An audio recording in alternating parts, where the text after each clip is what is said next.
Hello everyone, and welcome back to the channel. My name's Amanda N, and today I wanted to talk about Hungry Ghost.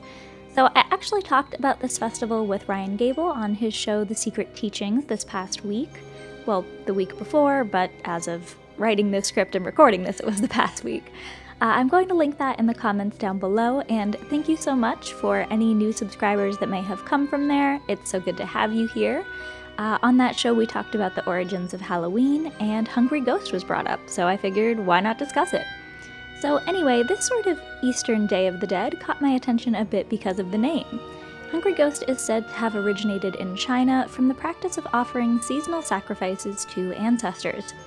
It's been traced back to the pre-Qin period, 2100 to about 221 BC, when this practice was only meant for the emperor and princes.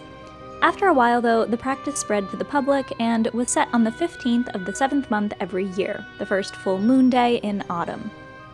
According to legend, though, this really isn't just about sacrificing items from a harvest, but the reason it became the Ghost Festival is because Taoist practices allege that on this day, the gates of hell open, and ghosts are released for temporary freedom. This is pretty similar with the idea of Samhain, when spirits are closest to the mortal realm. I spoke with Ryan about this as well, and how it's sort of possible that both of these cultures thought of this independently or were inspired by each other. It's really hard to say, but a lot of different cultures have this sort of renewing sense, this welcoming newness and darkness as winter approaches. Now, eventually the Hungry Ghost Festival also started to be influenced by Buddhist culture. They renamed it the Alambana Festival, where these kinds of ceremonies were meant to free lonely souls in the underworld. The two customs merged in time and became the Hungry Ghost Festival, hence the Alambana Festival plus Hungry Ghost. There are legends surrounding the festival as well, and one of them goes like this. I apologize in advance for any pronunciation errors here, but I'll do my best.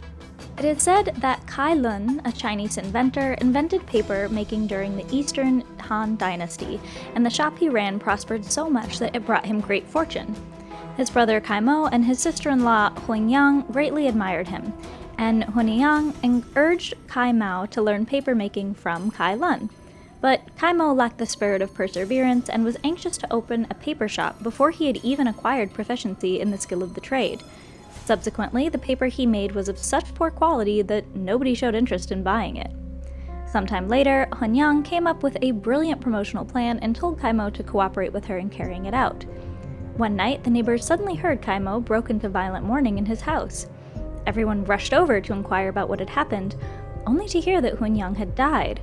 The next morning, in the presence of the neighbors, Kai Mo cried in front of her coffin. As he cried, he began to burn paper. Then suddenly they heard the voice of Hunyang from inside the coffin. Open the cover quickly, I've returned," she said. As the people mustered up their courage and opened the coffin, Hunyang jumped out. After coming out, she told the neighbors that she had descended into the underworld after death, and the king of hell tortured her by having turned her into a millstone. Because Kai Mo burned a lot of paper money, the ghosts all scrambled to turn the millstone for her. She then gave the paper money to the king of hell, who let her return to the world of the living. Kai Mo deliberately said in an astonished tone of voice, "But I didn't give you any money." Hunyang pointed to the burning of the fire and said, "That's money. The underworld regards paper as money." When Kai Mo heard this, he immediately brought out 2 large bundles of paper to burn, saying he wanted to reduce the suffering of his parents. As the neighbors learned that paper money was so useful, they decided to buy all of Kai Mo's paper. Soon the news spread, and all the paper Kai Mo had made sold out within a few days. Because the day Hunyang came back to life fell on the 15th day of the 7th month of the lunar calendar, this custom of burning incense and paper for their ancestors on this day started. If this is true, I find it really entertaining. First of all, why wouldn't they just buy more quality paper? I wonder why they wouldn't say, "Oh wow, paper is so useful, let's go buy paper of quality." Maybe they associated it with Kai Mo because of the tradition, because of the scam that he pulled. And why wouldn't they be wondering why all of their deceased relatives weren't coming back to life? They burned paper, and Hunyang came back, but their relatives didn't come back? I don't know the logic of it, but I find it really fascinating. A lot of Hungry Ghost folklore has actually been largely lost to time, so again, I really have no idea how true this origin story is, or if there's different interpretations floating around. Generally speaking though, this is what I've seen. Today, there's articles online about how to prepare for the Hungry Ghost Festival and how it's celebrated in modern day, so I figured I'd share a bit of that with you.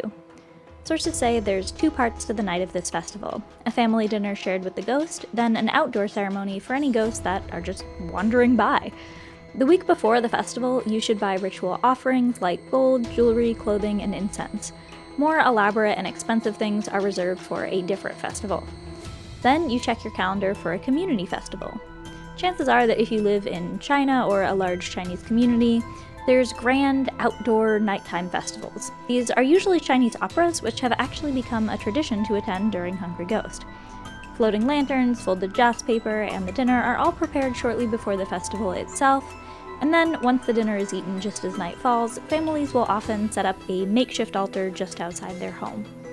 Of course, I unfortunately don't live in China, and I don't really live near a Chinese community, so I doubt that I'll ever see this done, but I think it would be so fascinating to attend one of these festivals, to see the parallels between maybe this and Day of the Dead, to see the parallels between this and, frankly, any other sort of ritual festival offerings. It just really fascinates me. I love this topic. I thought maybe you guys would like it too. So let me know down in those comments down below. Would you guys ever attend a Hungry Ghost Festival? And if so, what would you offer up to the spirits? Thank you so much for tuning in with me this week, guys, and I will see you next time. Bye!